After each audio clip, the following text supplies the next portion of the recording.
ആശ്വാസത്തിന്റെ കടലാണ് ഗൾഫ് മലയാളികൾക്ക് പാണക്കാട് തങ്ങളുടെ നിര്യാണത്തിലൂടെ ഇല്ലാതായത്. വർഷങ്ങളുടെ അടുപ്പമുള്ളവരും ഒരിക്കൽ മാത്രം കണ്ടവരും ഒരുപോലെ കണ്ണീരോടെയാണ് തങ്ങളുടെ വേർപാടെന്ന സത്യം തിരിച്ചറിഞ്ഞത്.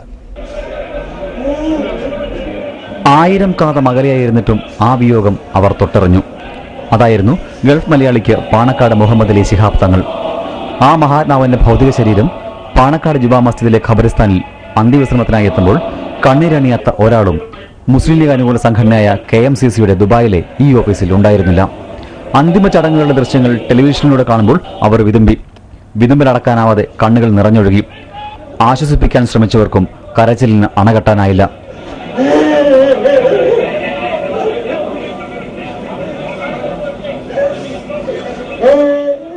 ഒരു ജനത അവരുടെ നേതാവിനെ എങ്ങനെയാണ് സ്നേഹിച്ചതെന്നറിയാൻ തെളിവായി നിറഞ്ഞൊഴുകിയ ഈ കണ്ണുകൾ മാത്രം മതി. ഗൾഫിലെ ആയിരക്കണക്കിന് കൊച്ചുമുറികളിൽ ഈ രംഗം ആവർത്തിച്ചു. ആ സ്നേഹ സാമീപ്യത്തിൽ നിന്നും അനാഥരാകരുത് എന്ന പ്രാർത്ഥനയോടെ.